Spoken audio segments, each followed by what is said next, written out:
My X factor tonight is, in a way, what G. Bush alluded to. It is the Evan Mobley versus Jalen Williams matchup. SGA, Donovan, those two can X each other out. How the Cavs attack and try to utilize Evan Mobley and his size against the much smaller Jalen Williams is going to be, in my opinion, what determines the eventual winner of this game. Now, you got to let me go back to move forward on this, okay? When the New York Knicks played the Thunder the other day, I noticed something very interesting, but I have to go even back further to make this point. On January 1st, the Knicks played the Utah Jazz, and in that game, Karl Anthony-Towns had a really good game. 31 points, 21 rebounds. He was 3 of 6 from 3, 10 of 20 from the floor. And after that game, Utah's coach Will Hardy had a really interesting comment on how Karl Anthony-Towns played. Here's it is. Steve, take it. Playing against Towns is way more of a mental battle because the threes are loud. But the reality is he took 20 shots tonight and 6 of them were threes. It's not like he bombed away and shot 14 of them. And I think that's where he does a good job. And I think Tibbs is doing a really good job with Towns with the mixture. But when he makes 2 in a row like he did in that first half, it warps your brain. And you start thinking that, oh, man, he's killing us from 3. And then you end the game and you go, man, he had 31 points and 9 of them were from 3. It's like, that wasn't why. But it does create an element of overreacting. Now you start going for his shot fake. And when he's playing downhill, he's tough to cover. He's big. He's a good ball handler. He's great at stopping at the basket and the shot fake and getting you in the air. He's a tough cover, but the reason why he's a tough cover is because he tests your mental discipline of like a pick and pop 3 over a hand. 10 of those may not be the worst thing. There's a night where he could make 7 and you go home and you go, man, he killed us. But I've been a part of way more nights like this playing against Towns where the threat of the 3 hurts you more than the 3 itself. So that's Utah's coach Will Hardy talking about the threat of the 3. First time I've heard that guy talk, I love him. I'm like, who's this cat?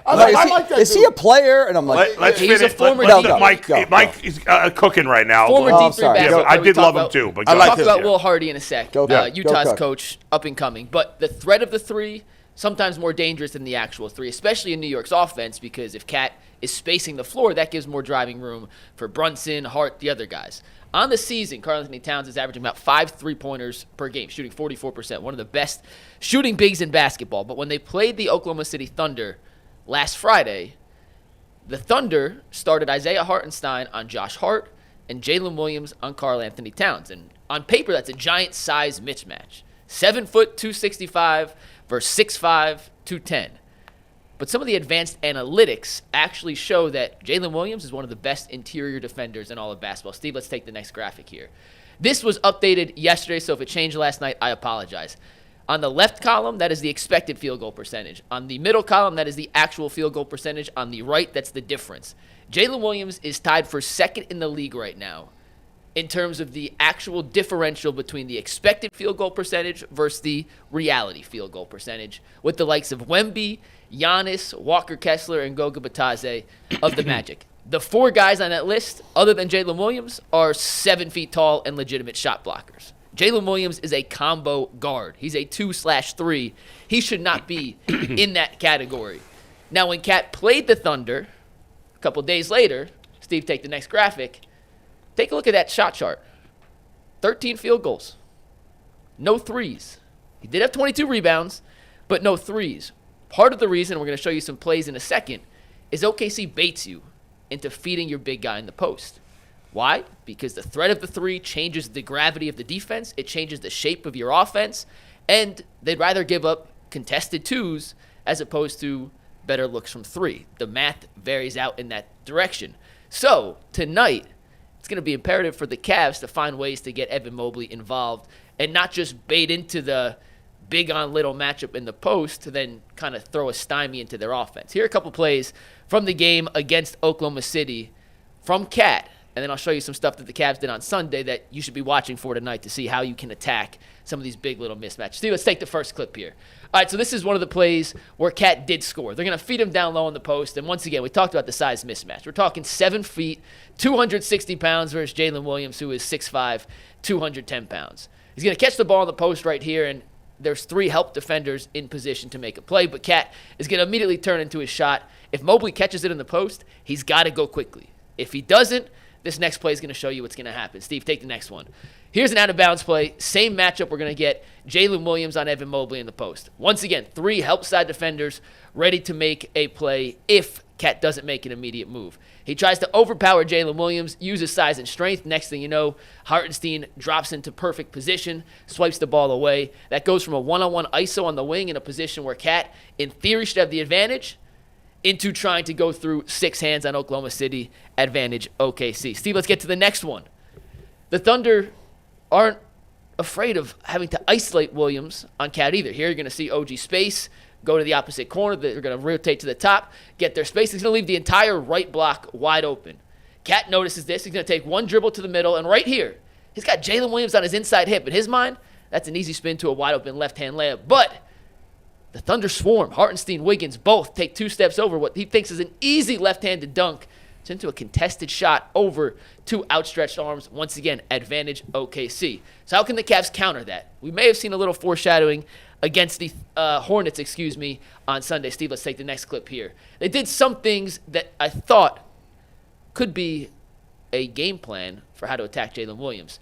Essentially, giving Evan Mobley ahead of steam. Stationary strength may be comparable, but if Mobley can get ahead of steam on a smaller Jalen Williams, the size, the strength, the balance he's shown this year, the improvements in his game from the last 2 years, I'm not sure Jalen Williams down low can contain that. This was a simple way to get him open and getting downhill. Set a ball screen, inverted pick and roll.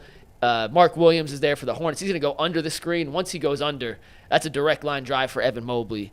That's one way. The other way, the last way, is if you get early position. Steve, take the last clip here.